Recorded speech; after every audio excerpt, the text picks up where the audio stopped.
tell me like your help.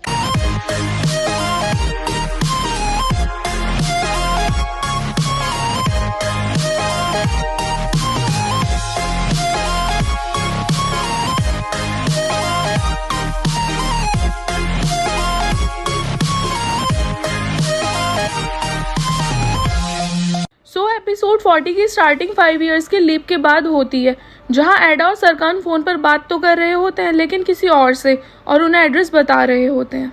जहां एडा अपने फ्रेंड बुराक के साथ एक शॉप में कुछ सामान लेने जाती है और सरकान पिरल से मिलने आता है और पिरल उसे बताती है कि ये प्रोजेक्ट हमारे लिए बहुत ज़रूरी है और ये बहुत बड़ा है, लेकिन कुछ इश्यूज की वजह से सरकान उस प्रोजेक्ट के लिए मना करके वहां से जाने लगता है कि तभी वहां पर एक आदमी उसे जाता हुआ दिखता है जिसके हाथ में एडा के नाम का बलून होता है और ये देखकर वो रुक जाता है। फिर पिरल उसके पास आती है और ये देखकर सरकान उससे पूछता है क्या ब्रेन ट्यूमर की वजह से इमेजिनेशन भी होने लगती है। पिरल कहती है अब तुम्हें कोई ब्रेन ट्यूमर नहीं है, वो बहुत पहले था लेकिन अब ठीक हो गया और अब तुम बिल्कुल ठीक हो। फिर पिरल उससे कहती है कि अब मैं कुछ टाइम का ब्रेक ले रही हूँ और घर जाकर अपने बेटे के साथ टाइम स्पेंड करूंगी और अब से मेरी जगह एंगिन ऑफिस आएगा। फिर वो दोनों ऑफिस आते हैं और एंगिन पिरल को कॉल करके बताता है कि जान यानी कि एंगिन और पिरल का बेटा उसके चोट लग गई है। ये सुनकर पिरल एरदम से कहती है कि मेरी आज की मीटिंग कैंसिल कर दो और ये बोलकर ऑफिस से चली जाती है। और एरदम भी सरकान के पास आकर बताता है कि पिरल ऑफिस से चली गई और उन्होंने मीटिंग कैंसिल करने के लिए बोला था लेकिन क्लाइंट ने मना कर दिया। सरकान कहता है ठीक है तुम उन्हें इन्फॉर्म कर देना कि मैं जाऊंगा मीटिंग अटेंड करने। वहीं दूसरी तरफ एडा भी गार्डन में फ्लावर्स अरेंज कर रही होती है और सरकान भी मीटिंग अटेंड करने के लिए बाहर जाता है और अचानक से एक बच्ची उसकी कार के आगे आ जाती है और वो बच्ची किराज होती है, एडा और सरकान की बेटी, जो जंगल में बेरीज कलेक्ट करने आई होती है। फिर सरकान उससे पूछता है क्या तुम ठीक हो? किराज कहती है हाँ। सरकान कहता है लेकिन तुम रोड के बीच में क्या कर रही थी अभी तक और तुम्हें चोट लग जाती तो?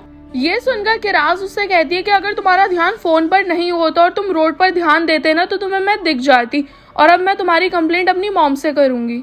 सरकान कहता है ठीक है चलो मैं तुम्हें तुम्हारी मॉम के पास छोड़ दूं। और फिर रास्ते में सरकान किराज से उसका एड्रेस पूछता है। किराज उसे बताती है कि मेरे घर पर इस टाइम कोई भी नहीं है। सरकान उससे पूछता है तो तुम्हारे डैड कहाँ है? ये सुनकर किराज उसे बताती है कि मेरे डैड रियल एस्ट्रोनॉट है इसलिए वो घर पर नहीं रहते। फिर सरकान उसे कहता है तो ठीक है तुम मेरे साथ होटल में मीटिंग पर चलो क्योंकि मैं तुम्हारी वजह से ऑलरेडी बहुत लेट हो गया हूँ। और उसे होटल लेकर जाता है और कहता है तुम्हें मैं यहाँ गार्ड के पास छोड़ देता हूँ जिससे वो तुम्हारी हेल्प कर देगा तुम्हारी मॉम को ढूंढने में। किराज कहती है नहीं इसकी कोई ज़रूरत नहीं है क्योंकि मेरी मॉम यहीं पर है। और फिर किराज अंदर आकर एडा से मिलती है और उसे बेरीज देती है। ये देखकर एडा उससे पूछती है कि ये बेरीज कहाँ से आई। किराज बताती है कि मैं इसे लेने बाहर गई थी और एक अंकल ने मुझे यहाँ छोड़ा है। ये सुनकर एडा उसे समझाती है कि आज के बाद जंगल में अकेले नहीं जाना और ना ही किसी अननोन इंसान की कार में बैठना।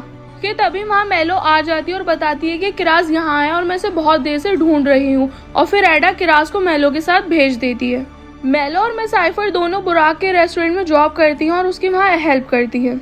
बाद में सरकान वहाँ से जा रहा होता है और एडा को वहाँ देखता है लेकिन उसे अपनी आंखों पर यकीन नहीं आता और उसे लगता है कि ये उसका वहम है, लेकिन एडा उसे वहाँ देख लेती है। सरकान बार बार एडा की तरफ देखता है लेकिन हर बार वो उसे दिखती है और फिर एडा सरकान का नाम लेकर उसे आवाज देती है और उसके पास आती है। सरकान भी कहता है कि ये सब बिल्कुल रियल लग रहा है और फिर वो अपनी कंफ्यूजन दूर करने के लिए एडा को हक करता है और पूछता है तुम तो इटली में थी ना। एडा भी उससे पूछती है कि तुम यहाँ कैसे। सरकान उसे बताता है कि इस होटल की कंस्ट्रक्शन का प्रोजेक्ट हमें मिला है और फिर एडा से पूछता है क्या तुम यहाँ रहती हो। एडा कहती है नहीं बस काम के लिए आई हूँ और ये बोलकर वहाँ से जाने लगती है। लेकिन सरकान उसे आवाज देता है और पूछता है कि बहुत साल हो गए मिले हुए, क्या हम लोग एक साथ कॉफी पी सकते हैं? और एडा भी उसके इंसिस्ट करने पर मान जाती है। एंगिन और पिरल दोनों जान को हॉस्पिटल से लेकर आते हैं और पिरल एंगिन पर गुस्सा करने लगती है कि तुम्हारी लापरवाही की वजह से जान की चोट लग गई और तुमने ही इसे बिगाड़ा है। एंगिन कहता है अब जब मैं घर में रहकर जान का ख्याल रख रहा हूँ तो सारे रूल्स और रेगुलेशंस भी मेरे ही चलेंगे। और इसी बात को लेकर दोनों लड़ने लगते हैं और ये देखकर जान वहाँ से उठकर चला जाता है। मिस्टर कमाल मिसेस गार्डन से मिलने उनके घर आते हैं और मिस्टर कमाल उनसे कहते हैं कि मैं तुम्हें डेली ऐसे ही पैम्पर करूंगा। ये सुनकर मिसेस गार्डन कहती है क्या पता जब हम एक साथ रहने लगे तो तुम मुझसे बोर हो जाओ। मिस्टर कमाल कहते हैं कभी नहीं क्योंकि मैं सालों से इस दिन का इंतजार कर रहा हूँ। फिर मिसेस गार्डन सरकान से बात करती हैं और उन्हें पता चलता है कि सरकान न्यूयॉर्क नहीं गया और ये सुनकर वो पैनिक हो जाती हैं और सेफी से मिस्टर कमाल का सामान पैक करने के लिए बोलती हैं। ये देखकर मिस्टर कमाल भी उनसे कहते हैं कि अब हमें सरकान को सब बता देना चाहिए। मिसेस राइडन उनसे पूछती हैं क्या बताऊं मैं उसे। कि हम लोग सालों से रिलेशनशिप में हैं और तुम्हारे पीछे से मैंने कमाल को घर बुलाया था एक साथ रहने के लिए। ये सुनकर मिस्टर कमाल उनके आगे शर्त रख देते हैं और कहते हैं या तो तुम सरकान को हमारे बारे में बता दो वरना ये रिलेशनशिप यहीं खत्म कर दो। एडा और सरकान भी एक साथ बाहर जाते हैं और रास्ते में एडा सोच रही होती है कि मैं ये सब क्या कर रही हूँ, ये वही आदमी जिसने अपने ईगो के चक्कर में मुझे बर्बाद कर दिया। सरकान भी सोचता है कि कुछ भी कर लो एडा, मुझे अब तुम्हारे ऊपर यकीन नहीं है और अब मैं दोबारा तुमसे प्यार करने की गलती नहीं करूंगा। और फिर वो दोनों कैफे पहुंचकर बातें करते हैं। एडा पूछती है एंगिन और पिरल कैसे हैं। सरकान बताता है पिरल ऑफिस आती है और एंगिन घर से ही काम करता है और अपने बेटे का ध्यान भी रखता है। फिर एडा लैला और एरदम के बारे में पूछती है। सरकान बताता है कि एरदम बिल्कुल पहले की जैसा है और उसने लैला को चीट किया और इसीलिए लैला ने जॉब छोड़ दी। सरकान भी पूछता है कि जेरन कैसी है। एडा बताती है कि वो फेरिट के साथ ही है और वो दोनों इंग्लैंड शिफ्ट हो गए हैं और जेरन प्रेग्नेंट भी है। फिर एडा सरकान से पूछती है कि तुम कैसे हो और तुम्हारी तबीयत कैसी है। सरकान उसे बताता है कि मैं बिल्कुल ठीक हूँ। एडा कहती है बहुत खुशी हुई ये जानकर। सरकान उससे पूछता है कि तुम इटली से कब वापस आई। एडा बताती है कि 1 साल हो गया। सरकान पूछता है लेकिन क्यों, वहाँ तो सब ठीक चल रहा था ना, तुमने अपनी ग्रेजुएशन भी कंप्लीट कर ली और वहाँ अपनी कंपनी भी खोली और इतने सारे अवार्ड्स भी जीते। एडा उससे पूछती है क्या तुम मुझे फॉलो कर रहे हो। सरकान कहता है नहीं, मैंने बस मैगजीन में पढ़ा था। एडा बताती है मुझे बस अपने लिए एक सिंपल लाइफ चाहिए थी। फिर सरकान उससे कहता है कि 5 साल हो गए लेकिन आज भी एडा तुम उतनी ही खूबसूरत हो। एडा उससे कहती है मजाक मत करो। सरकान कहता है नहीं, मैं सच बोल रहा हूँ। और फिर उससे पूछता है क्या तुम्हारी लाइफ में कोई है। ये सुनकर एडा उससे कहती है कि तुम्हारा कोई राइट नहीं बनता मुझसे ये सवाल पूछने का, क्योंकि पास्ट में हमारे बीच जो भी कुछ हुआ था ना, मैं वो रिपीट नहीं करना चाहती और मेरा यहाँ आना ही गलत था। सरकान उससे कहता है तुम्हें पता है गलत ये नहीं, गलत हमारा पहली बार मिलना था और मेरा तुम्हें अपनी लाइफ में आना अलाउ करना था। ये सुनकर एडा वहाँ से चली जाती है। बाद में किरास सबको मैजिक ट्रिक्स दिखाती है जिसे देखकर एडा कहती है कि ये बिल्कुल अपने डैड पर गई है। सरकान भी एंगिन से मिलने उसके घर आता है और एडा पिरल को कॉल करती है और दोनों एंगिन और पिरल को अपनी मीटिंग के बारे में बताते हैं। एडा पिरल से कहती है तुमने मुझे क्यों नहीं बताया कि सरकान मीटिंग में आने वाला है। सरकान भी एंगिन से कहता है पता है क्या, इतने साल बाद भी आज ऐसा लगा कि कुछ नहीं बदला। और एडा पिरल से कहती है अब सब बदल गया है और अब वो दोबारा मेरी लाइफ में वापस नहीं आ सकता। पिरल कहती है तुम फिक्र मत करो, आज जो भी हुआ मुझे पता नहीं था लेकिन अब वो दोबारा नहीं आएगा, मैं तुमसे प्रॉमिस करती हूँ। फिर सरकान एंगिन से पूछता है तुम्हें क्या लगता है पिरल को इस बारे में कुछ पता हो सकता है। एंगिन कहता है सवाल ही नहीं उठता, अगर उसे पता होता तो वो मुझे जरूर बताती। सरकान कहता है और तुम मुझे। फिर वो दोनों पिरल से पूछते हैं कि तुम इतने टाइम से इस प्रोजेक्ट पर काम कर रही हो, क्या कभी तुम्हारी एडा से मुलाकात नहीं हुई। लेकिन पिरल उनसे झूठ बोल देती है।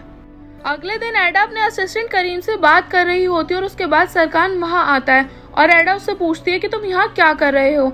सरकान उसे बताता है कि कल इस होटल की ओनर से बात नहीं हुई थी इसलिए आज बात करने आया हूँ। ये सुनकर एडा उससे पूछती है कि फिर तुम यहाँ से चले जाओगे ना। सरकान कहता है कि तुम्हें मुझे यहाँ से भेजने की इतनी जल्दी क्यों है। एडा कहती है तुमने ही तो कहा था ना कि हम एक दूसरे से नहीं मिलेंगे। सरकान कहता है हाँ लेकिन बहुत साल पहले। ये सुनकर एडा उससे कहती है कि तुम्हारा माइंड चेंज हो गया और अब मुझे उस हिसाब से एडजस्ट करना होगा। सरकान उससे कहता है एडा चलो दोबारा ट्राई करते हैं। ये सुनकर एडा उसे हैरानी से देखने लगती है और कहती है क्या। सरकान कहता है दोबारा बात करना, कल हमारी ढंग से बात नहीं हुई थी ना। लेकिन एडा उसे मना कर देती है और कहती है कि मैं बहुत बिजी हूँ, मेरे पास टाइम नहीं है। ये सुनकर सरकान उससे कहता है कि मैं अभी यहीं हूँ तो तुम सोच लो इस बारे में, और ये बोलकर वहाँ से चला जाता है। और उसके जाने के बाद एडा मेलो को कॉल करती है और बताती है कि सरकान यहाँ होटल आया हुआ है तो तुम कुछ भी करके आंटी और किरास को यहाँ आने मत देना। लेकिन किरास मेलो की बात नहीं सुनती और होटल जाने लगती है। एंगिन भी सरकान को कॉल करके पूछता है कि तुम कहाँ हो। सरकान उसे बताता है कि मैं होटल आया हुआ हूँ क्योंकि मुझे लगता है कि एडा मुझसे कुछ छुपा रही है और मुझे पता करना है कि वो क्या है। मिस्टर कमाल भी मिसेस आइडन को कॉल करके उनसे पूछते हैं क्या तुमने सरकान को बताया हमारे बारे में। मिसेस आइडन कहती है मैंने कोशिश की थी लेकिन सरकान बहुत बिजी था और मैं उसे जल्दी ही बता दूंगी। ये सुनकर मिस्टर कमाल कहते हैं कि रहने दो, अब कोई जरूरत नहीं पड़ेगी क्योंकि मैं खुद सरकान को सब बता दूंगा और मैं अभी रास्ते में ही हूँ। फिर मिसेस आइडन ये सब सेफी को बताती है और वो लोग भी होटल जाने लगते हैं मिस्टर कमाल को रोकने के लिए। सरकान भी मिस डेनिस के साथ मीटिंग करता है जो सरकान में बहुत इंटरेस्टेड होती हैं। बुराक एडा से मिलने उसके पास आता है और पूछता है तुम्हें क्या हुआ, तुम इतनी अपसेट क्यों हो। एडा बताती है कि मैं अभी अपने एक्स से मिली, बस इसी वजह से। और अंदर बैठा सरकान ये सब देख रहा होता है। बाद में करीम एडा के पास आकर बताता है कि ये प्रोजेक्ट सरकान खुद पर्सनली मैनेज कर रहा है और वो कह रहा है अगर हमें लैंडस्केप डिज़ाइन का कॉन्ट्रैक्ट चाहिए तो हम लोगों को आधे घंटे में उसे एक प्रेजेंटेशन बना के दिखानी होगी और जब उसे वो पसंद आएगी तभी ये प्रोजेक्ट हमें मिलेगा। ये सुनकर एडा गुस्सा हो जाती है और सरकान से मिलने जाने लगती है। और वहीं दूसरी तरफ पेरेल, एंगन, एडम सब वहाँ आ जाते हैं और सरकान उन्हें बताता है कि अगर एडा ने प्रेजेंटेशन अच्छी दी तभी ये प्रोजेक्ट उसे मिलेगा। और पीछे खड़ी एडा ये सब सुन लेती है और कहती है ठीक है, प्रेजेंटेशन पर ही मिलते हैं। मिसेस आइडन भी सैफी के साथ वहाँ आती है और मिस्टर कमाल से बात करती है और उन्हें सरकान से ना बात करने के लिए कन्विंस कर लेती हैं। लेकिन सरकान उन दोनों को वहाँ देख लेता है और अपनी मॉम से कहता है कि आप अपना टाइम ले लो, लेकिन मुझे सब सच सच बता देना कि आप लोग यहाँ क्या कर रहे थे एक साथ। पेरेल भी एडा से मिलने आती है और बताती है कि तुम ही उस सरकान को कूल डाउन कर सकती हो या उसे गुस्सा दिला सकती हो, और जब से उसने तुम्हें देखा है वो पागल हो गया है। ये सुनकर एडा पेरेल से कहती है बस प्लीज सरकान को मुझसे दूर रखो। फिर एडा अपनी प्रेजेंटेशन देती है जो सबको बहुत पसंद आती है।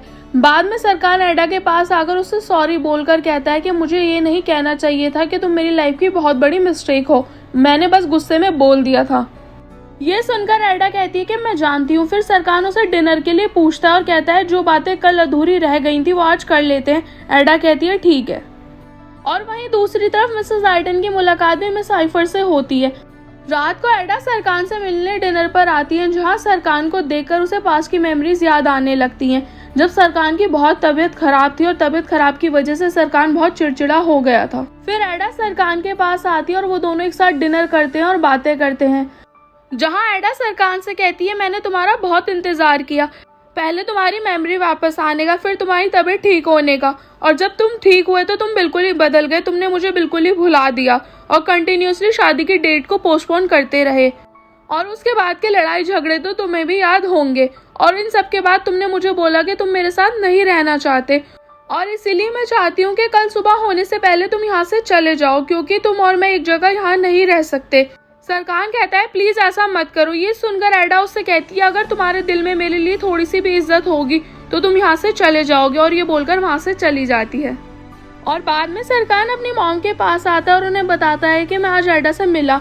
उसकी मॉम कहती है प्लीज मैं दोबारा से वो सब फेस नहीं करना चाहती, वो लड़ाई झगड़े एंड ऑल। अगले दिन मिसेस आइडन और मिस आइफर दोबारा एक दूसरे से मिलते हैं और वो लोग पूछते हैं कि तुम लोग यहाँ क्या कर रहे हो। मिस आइफर उन्हें बताती है कि हम इस रेस्टोरेंट में काम करते हैं, और फिर एक एक करके सब वहाँ आ जाते हैं, और एडा और सरकान भी। सरकान को वहाँ देखकर एडा सरकान से पूछती है कि तुम गए नहीं। सरकान कहता है नहीं, कि तभी पीछे से किरास की आवाज आती है जो कहती है मॉम देखो मुझे एक न्यू फ्रेंड मिल गया है। और ये सुनकर एडा और सरकान दोनों एक दूसरे को हैरानी से देखने लगते हैं और सरकान कहता है मॉम